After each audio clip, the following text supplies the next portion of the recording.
예, 감사합니다. 예, 정말 그렇게 살 수 있기를 축복합니다. 예, 감사해요. 예.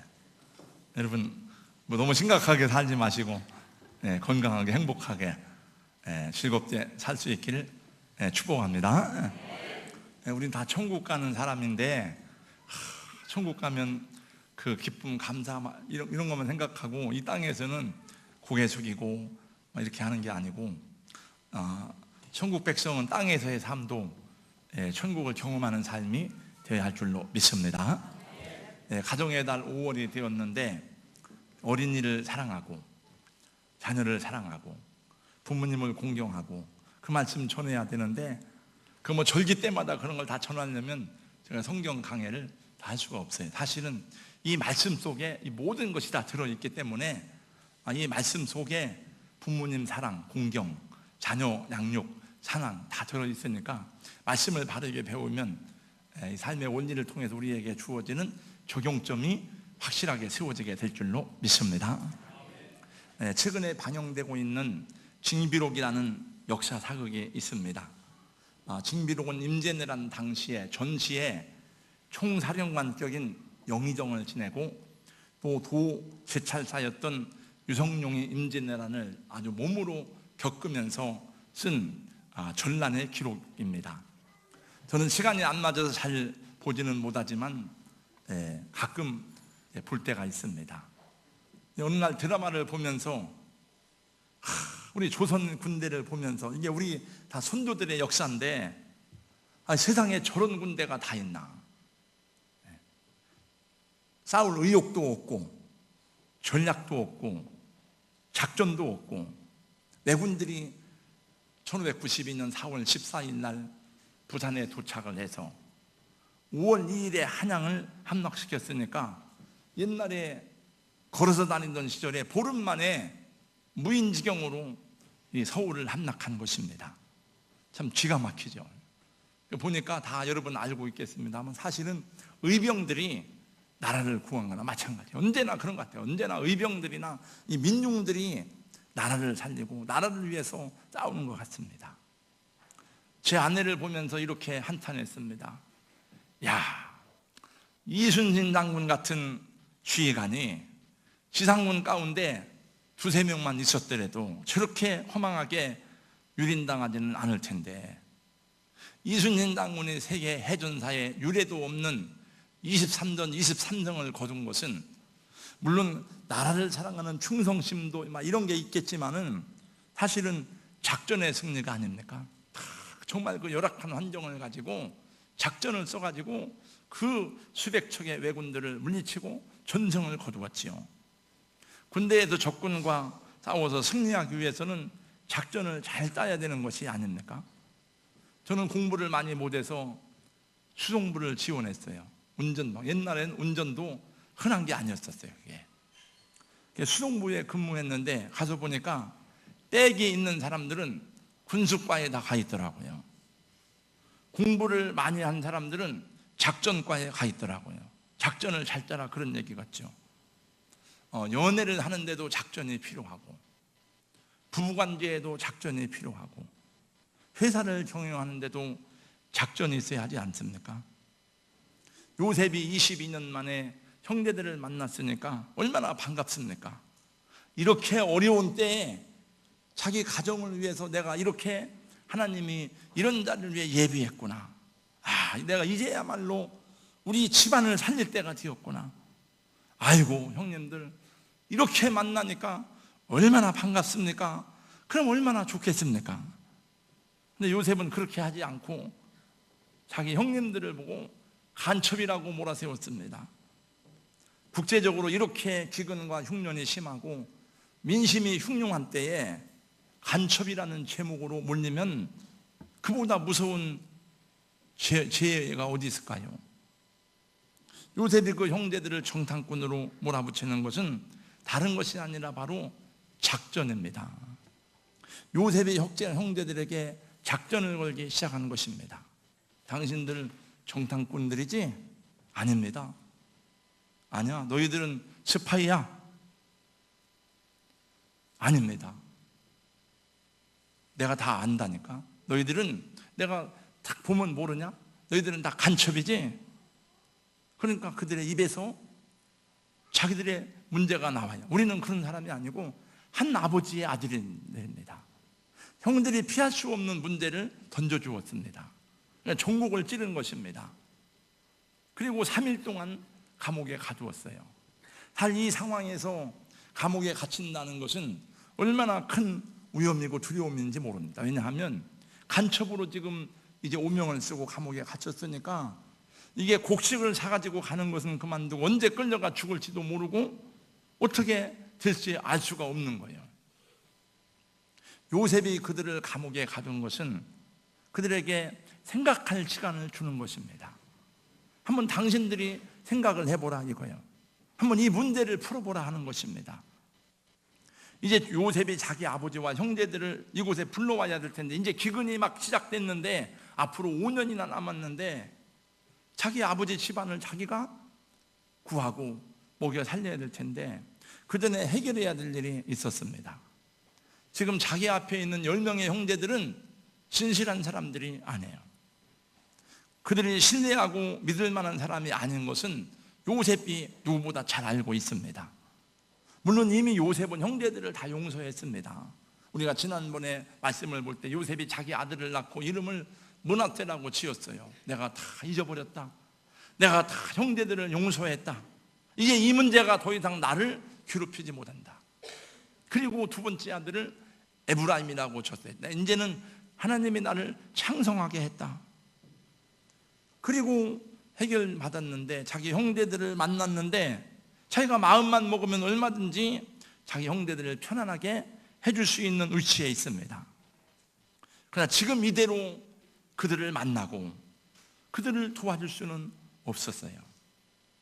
먼저 자기 형제들이 자기들의 잘못을 알아야 되고 그래서 이 가정이 변화돼야 되고 거룩해져야 되고 참된 신앙이 회복돼야 돼야 함을 요셉은 알고 있었습니다. 요셉은 자기 아버지의 집이 아브라함의 후손으로 하나님의 기업이 되어야 할 그것을 이미 아버지로부터 배웠고 들었고 믿었습니다. 그런데 한편으로는 자기 아버지의 집을 보면 자기 형제들을 보니까 얼마나 추악하고 하나가 되지 못하고 상처가 많고 서로 시기하고 싸우고 질투로 끊임없이 갈등하는 그런 가정인지를 요셉은 자기가 친히 다 몸으로 경험했어요. 그래서 여기서 요셉이 가진 작전, 요셉이 가지는 마음은 하나님 아버지의 마음이에요. 어떻게 이 가정을, 어떻게 우리 집안을 하나님이 축복하시는 가정으로 만들어 가야 되는가. 이게 남의 얘기가 아니고 남의 집의 얘기가 아니고 내 집의 얘기고 우리 집안의 문제인데 이게 남들 같으면 안 보면 그만인데 이게 그럴 한정이 아닙니다. 그래서 자기 신분을 감추고 그 형제들을 계속 압박하고 있는 것입니다.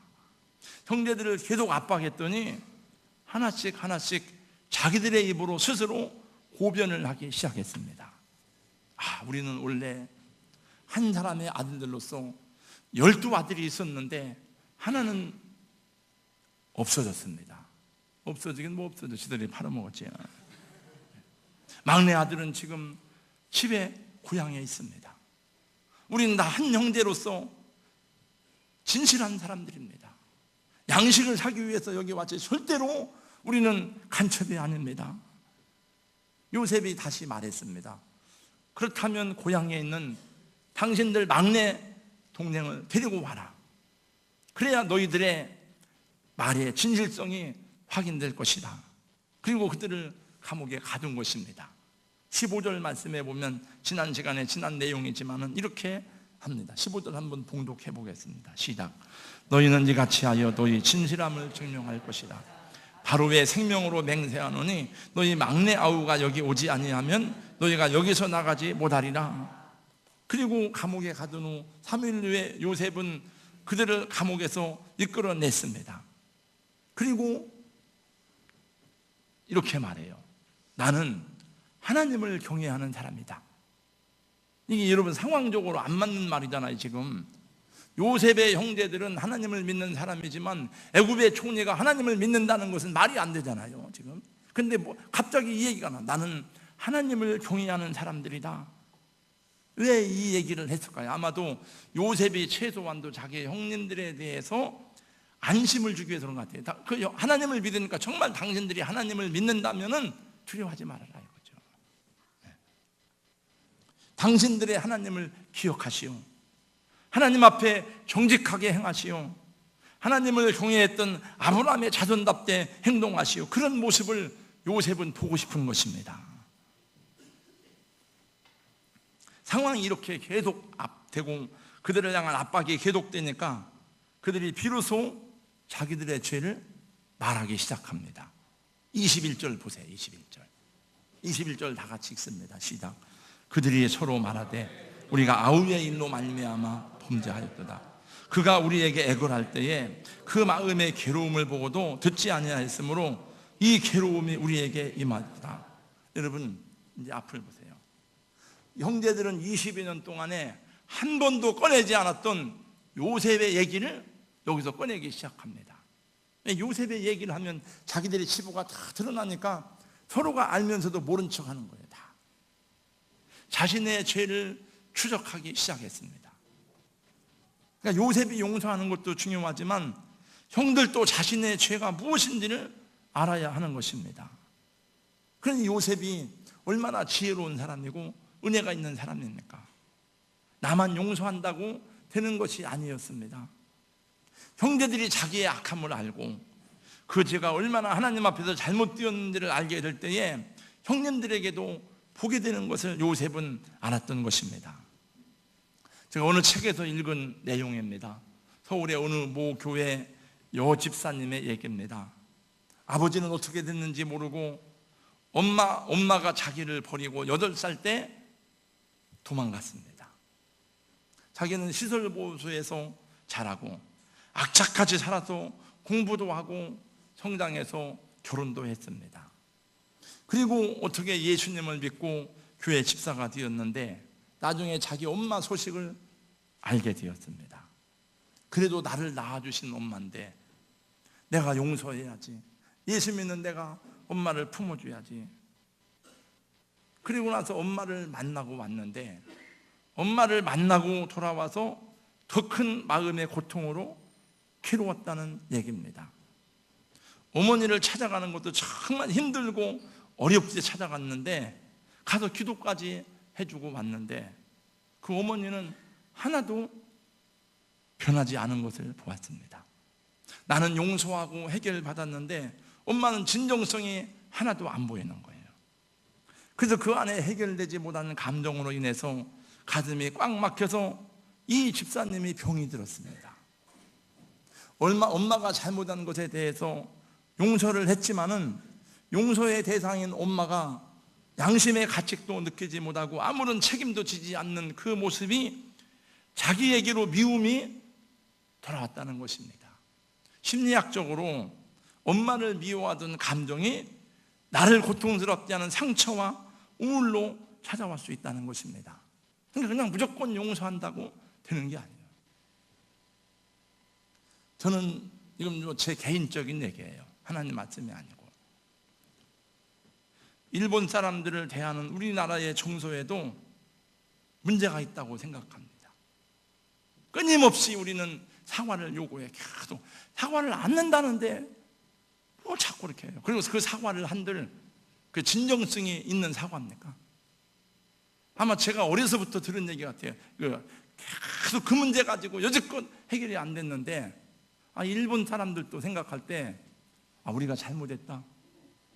우리 옛날 전쟁 중에 우리 선배들이 잘못했고 우리가 정말 가슴 아프다. 미안하다. 너희들을 고통스럽게 한 데 대해서 사과한다. 사실이 아니더라도 그렇게 말하면 끝날 텐데 그 말을 하기가 어렵고 우리도 계속 그걸 요구하는 거예요.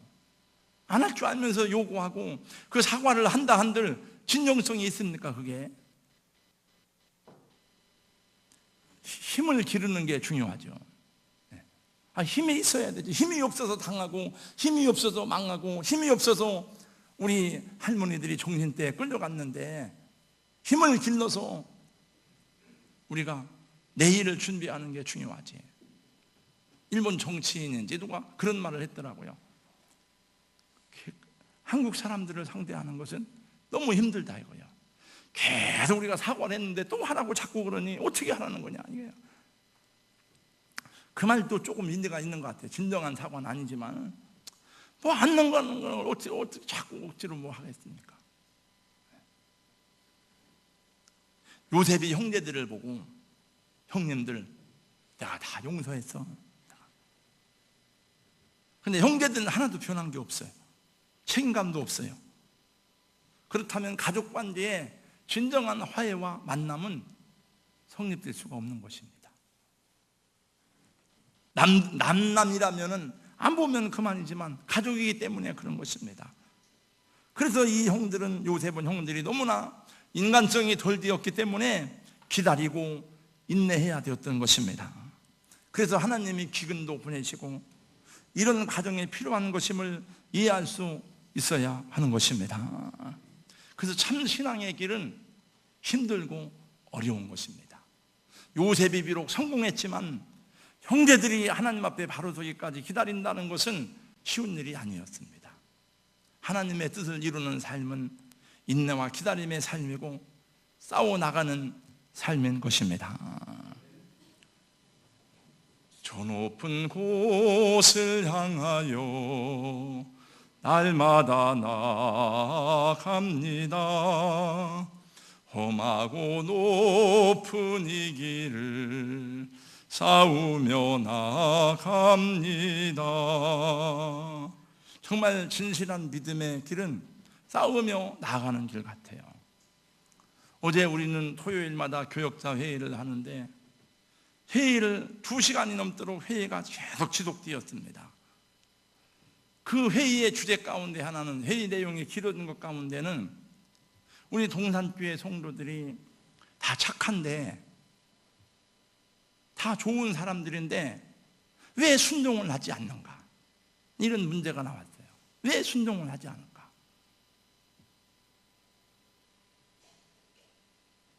모르겠습니다. 제 며느리가 왔었는데 예배를 몇 번 드렸다, 수예배도. 목사님, 동산교회 성도들은 참 좋은 것 같아요. 목사님이 조금만 얘기해도 막 잘 웃고 말씀을 다 잘 받는다는 거예요. 아멘도 잘하고. 아버님은 참 좋으시겠어요. 그래서 그렇게 얘기를 하니까 더 감사하고 더 이뻐 보이더라고요 이제. 근데 여러분이 제가 볼 때 참 다 말씀도 잘 듣고 아멘도 잘하고 착한데 왜 순종을 안 할까? 그런 얘기가 나왔어요. 이제 목회자가 교회에서 목양을 할 때에 크게 2가지로 나눌 수 있습니다.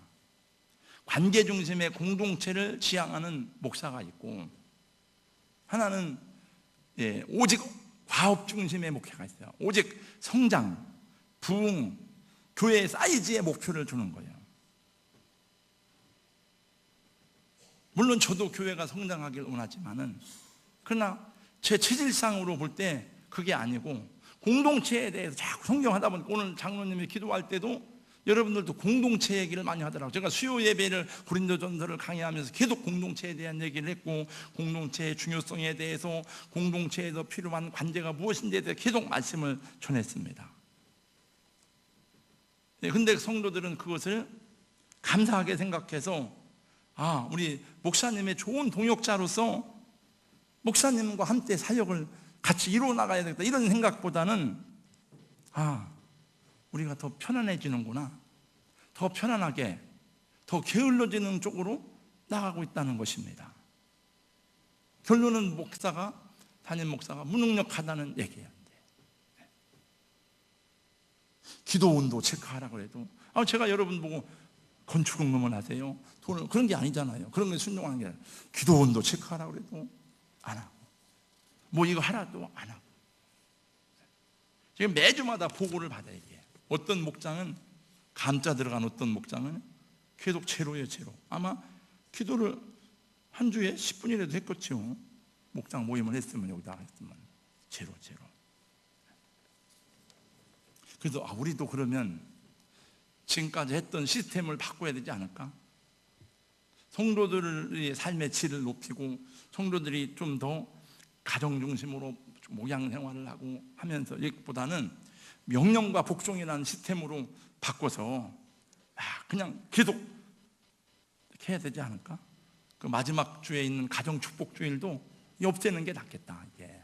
왜냐하면 그런 걸 이용해서 이용하는 건 아니지만 더 예배에 대한 게으름과 나태함으로 나타나니까.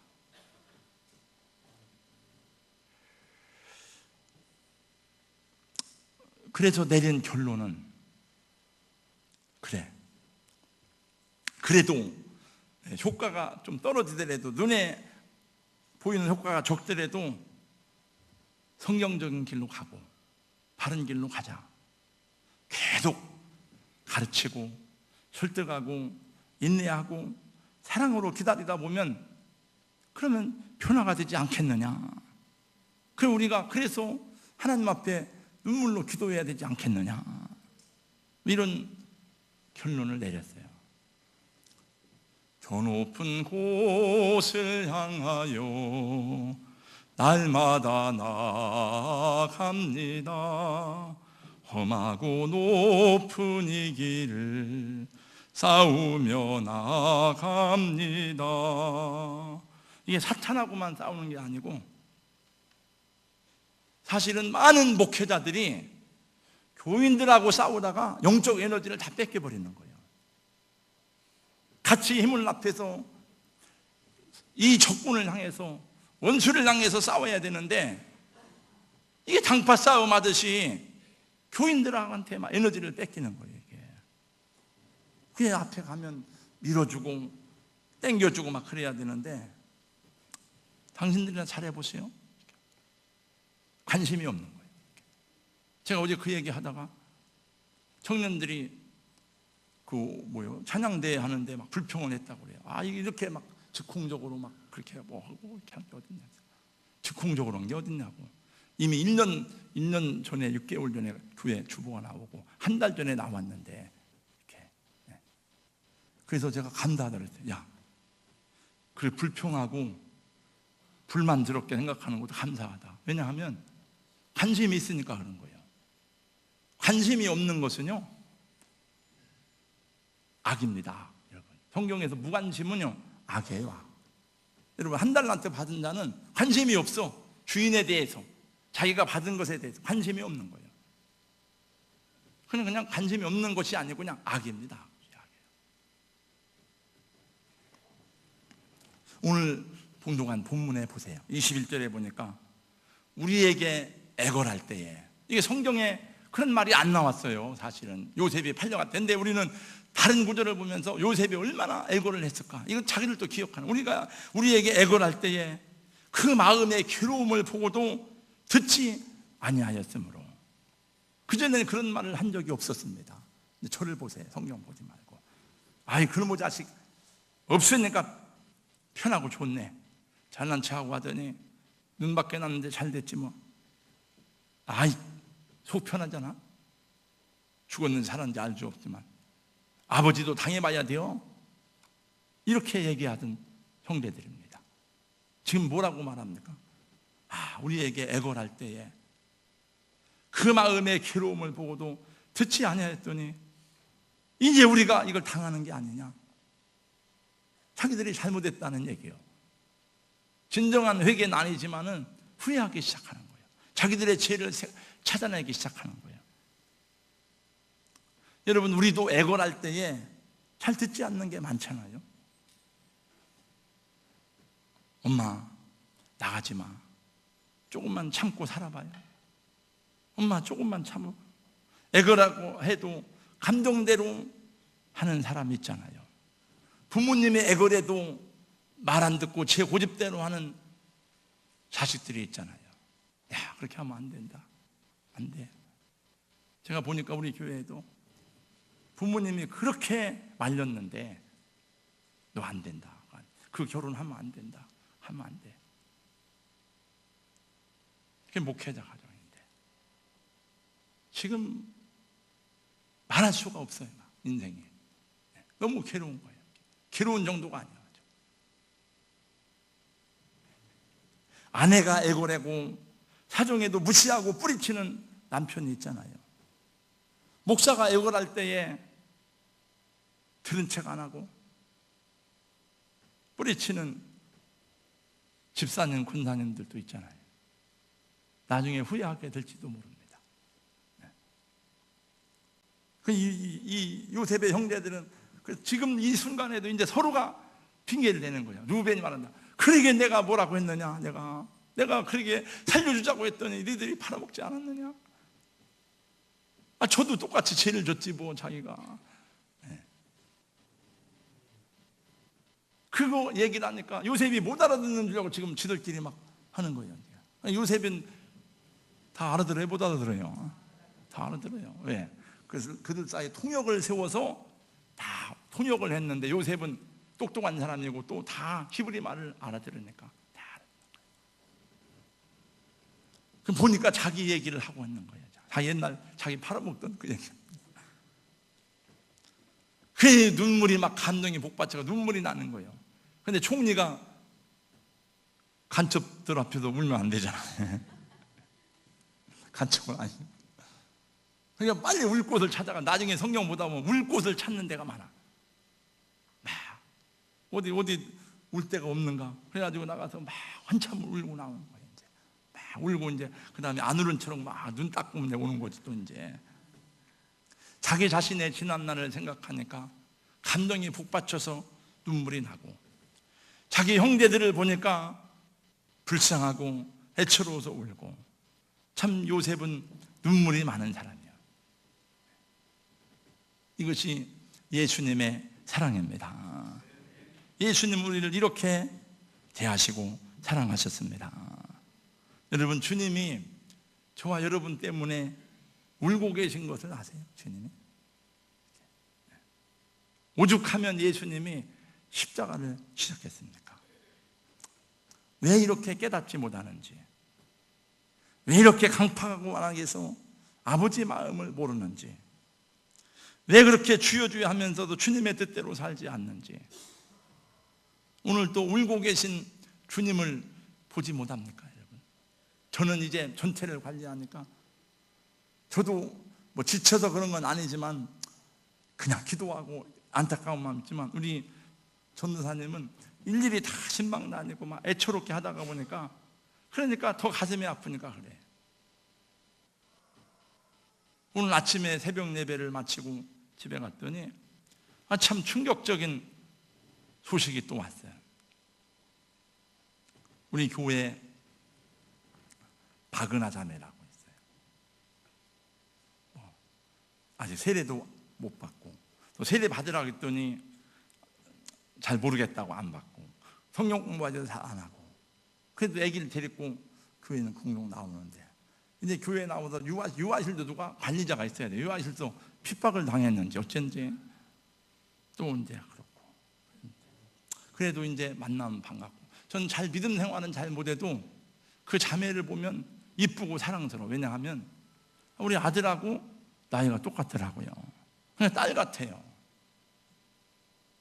근데 집에 갔더니 지금 31살인 거죠. 애기 둘이 있고. 남편이 지난밤에 죽었다는 거예요. 뭔 얘기요? 지난밤에 죽었대. 자, 밤새 안녕하시오 이렇게 하더니 이게 어쩐 일이래 이게. 그 병원에 가봐야 을지병원에 있대 이제.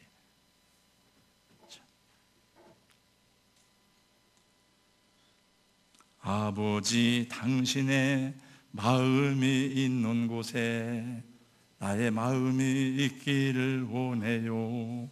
이거 한번 줘보세요. 한번 그냥 불러보겠습니다. 거기 있죠? 한번 집사님 한번 불러보세요. 네. 아버지, 당신의 마음이 있는 곳에 나의 마음이 있기를 원해요. 아버지, 당신의 눈물이 고인 곳에 나의 눈물이 고이길 원해요. 아버지, 당신이 바라보는 영혼에게 나의 두 눈이 향하길 원해요. 아버지, 당신이 울고 있는 어두운 땅에 나의 두 발이 향하길 원해요. 나의 마음이 아버지의 마음 알아. 내 모든 뜻 아버지의 뜻이 될 수 있기를. 나의 온 몸이 아버지의 마음 알아. 내 모든 삶 당신의 삶 되기를. 미국의 조명한 심리학자 한 분은 자주 우울증에 빠지는 자신의 모습을 보고 생각했습니다. 내가 왜 이러는 것일까? 왜 때때로 자살까지 하고 싶은 충동을 느끼게 되는 걸까? 그 상태가 얼마나 위험한지를 생각하게 되었습니다. 그래서 그는 스스로 정신병원에 입원을 했습니다. 여러분, 정신병원에 가는 것을, 정신과에 가는 것을 부끄럽게 생각하면 안 됩니다. 여러분, 의사들도, 정신과 의사들도요, 다 정신과 치료를 받습니다. 2달간 치료를 받은 후에 퇴원을 하고 나가서 다시 학교에 가서 학생들을 가르치고 환자들을 치료하고 연구에 몰두하며 조술 활동을 지속했는데 얼마 후 또다시 우울증이 찾아오고 아주 심한 자살 충동을 느꼈습니다. 다시 병원에 입원했습니다. 이런 일이 여러 차례 반복되었습니다. 4번째 정신병원에 입원해서 치료를 받으며 상담하던 어느 날 자기 자신에게 근본적인 문제가 있는 것을 그는 비로소 발견했습니다. 지금까지 그는 자기 아내도 모르게 다른 여자와 관계를 가지고 있었던 것을 그는 알았어요. 아무 죄의식이 없었는데 사실은 자기 안에 의식이 없지만 자기 영혼이 어두워진 것을 알게 되었어요. 자신이 거짓된 삶을 살고 있었던 것입니다. 그는 자기 양심을 속이고 있었던 것입니다. 그래서 그는 그 관계를 청산하고 아내에게 다 얘기하고 용서를 빌었습니다. 그리고 아내와 관계가 회복되고 자유와 평화가 찾아왔고 우울증이 사라졌습니다. 그는 이러한 경험을 하면서 레포트를 쓰게 되었어요. 진정한 마음의 평화와 자유라고 하는 것은 신실함과 정직성에서 오는 것이다. 이렇게 많은 사람이 정신과 치료를 받으면서 살아가고 있는 이유는 무엇일까? 그건 그들이 양심의 손상을 받고 그들의 삶이 거짓되기 때문이 아닌가? 그는 이 문제를 놓고 집중적으로 연구하기 시작했습니다. 그리고 여러 의사들을 동참시켜서 민상 실험을 하는 과정 속에서 자기의 존재가 옳다는 확신이 들었어요. 마침내 그는 평화와 안정, 심리적인 균형이라고 하는 것은 양심에 따라서 성실하게 살아가는 삶으로부터 온다고 하는 심리적 치료법을 개발했습니다. 그의 치료법을 가리켜서 성실성 치료라고 이름을 붙이게 되었습니다. 내 삶이 무엇인가 흥크러지고 있다. 지금 나에게는 무엇인가 말 못할 문제가 있다고 느껴지게 될 때에 그때는 무엇보다도 삶의 성실성을 점검하고 양심에 거리끼는 것을 제거해내는 것이 근본적인 치료가 된다는 이론을 발표했습니다. 그리고 그의 이론은 세계적인 심리학자인 제임스 힐먼과 마이클 벤추라 같은 학자들에 의해서 전적으로 지지를 받고 인정을 받게 되었다고 합니다. 우리 사랑하는 성도 여러분, 우리는 맨날 만날 때마다 사랑합니다, 축복합니다. 물론 그 말 속에도 사랑이 들어있지만 그냥 피상적인 것이 아니고 우리 마음의 내면으로부터 정직한 마음을 가지고, 다 우리가 헛물이 많지만은, 죄가 많지만은 그래도 자꾸 주님 앞에 자신을 투영시켜가면서 정직하게 행할 때에 참된 자유와 구원의 은총과 기쁨을 경험하는 삶이 될 줄로 믿습니다. 때때로 고통이라고 하는 것은 사람으로 하여금 바른 길로 인도하는 중요한 안내 역할을 한다는 것을 기억해야 될 줄로 믿습니다. 여러분 삶에 중요한 가치가 많이 있지만 무엇보다도 중요한 것은 먼저 양심을 회복하는 것이어야 할 줄로 믿습니다. 여러분, 우리 사회가 경제가 발전하고 교육이 발전하고 문화가 발전했는데 왜 사람들이 더 어렵다고 말하고 왜 자살자들이 이렇게 많습니까?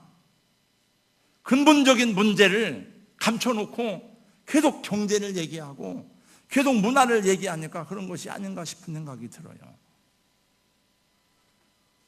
사람들은 누구나가 다 고난을 싫어합니다. 그럼에도 불구하고 하나님이 성도들에게 고난을 허락하시는 이유는 우리 자신을 바로 바라볼 수 있는 기회가 되기 때문입니다. 역경과 고난 속에서 자신의 진실한 모습을 보고 자신의 벌거벗은 모습을 적나라하게 주님 앞에 노출시키면서 나아갈 때에 그 하나님의 치유와 하나님의 은혜가 그 가운데 임하고 하나님이 우리의 병든 몸과 상한 심령을 치료하시고 회복시켜 주시는 것입니다. 그래서 가정도 온전하게 되는 것입니다. 어떤 사람들은 고난과 시련을 통하지 않고는 절대로 하나님 앞에 무릎 꿇지 않는 사람들이 있습니다. 그는 지혜로운 삶이 아니에요. 요셉의 형제들이 굶주린 속에서 양식만 많이 사간다고 하면은 목숨을 연명하는 것밖에는 무슨 의미가 있겠습니까? 아무 의미가 없어요. 그래서 하나님은 이런 고난이 오게 하셨고 요셉을 통해서 형제들을 다루어 가시는 모습을 우리에게 계시해 주시는 것입니다. 그리고 이 말씀 속에서 우리도 우리 자신의 모습을 발견하면서 주님 앞에서 정직하게 행할 때에 이전에 경험하지 못했던 하나님의 은혜와 평강과 치유하심을 경험하게 될 줄로 믿습니다. 언제나 예수님이 질병을 치유할 때도 마찬가지요. 내 자의 사함을 받았느니라. 꼭 제 문제가 연결되고 그래요. 그 사람이 죄가 더 많다는 게 아니에요. 너 병만 치료받으면 무슨 의미가 있느냐 하는 거예요. 같이 주님은 우리의 온전한 인격으로 새롭게 되어서 그 변화된 모습 속에서 가정도 인생도 하나님이 주시는 싸구려 복이 아니라 하늘의 복을 주시기를 원하시는 것입니다. 여러분의 가정에 구원의 은혜가 임하고 회복의 은혜가 풍성하시기를 예수님의 이름으로 축원합니다. 걸어가신 우리 하나님 아버지, 저희들의 허물과 저희들의 잘못을 바라볼 수 있는 눈을 열어 주시옵시고 형제들의 회개와 자기 가정의 거룩함을 회복하기 위해서 몸부림치는 요셉의 모습을 살펴보는 것처럼 우리도 요셉처럼 때로는 인내하고 때로는 하나님의 섭리 안에서 작전을 써가면서라도 우리 가족들이 다 하나가 되기까지 우리가 가져야 될 인내와 기도와 희생의 모습을 포기하지 않는 하나님의 사람들이 되게 하여 주시옵소서. 우리 자신에 대하여 정직하게 하여 주시옵시고 하나님의 말씀에 대해서 아멘 아멘 하면서도 무관심한 우리의 모습이 하나님 모실 때 어떻게 보이는지를 생각하며 살아가는 하나님의 종들이 되게 하여 주시옵소서. 숨겨진 죄악을 버리게 하시고 성령님 때에 대하여 민감하며 자기 영혼의 상태를 점검하며 살아가는 우리 모든 성도들이 되게 하여 주시옵소서. 그래서 육체의 질병만이 아니라 마음의 상처와 마음의 모든 우리 깊은 영혼의 질병까지도 하나님 앞에서 치료받고 새로워지며 더 거룩한 은혜의 길로 들어가는 우리 하늘의 축복을 받는 성도들이 되게 하여 주시옵소서. 예수님 이름으로 기도하옵나이다. 아멘.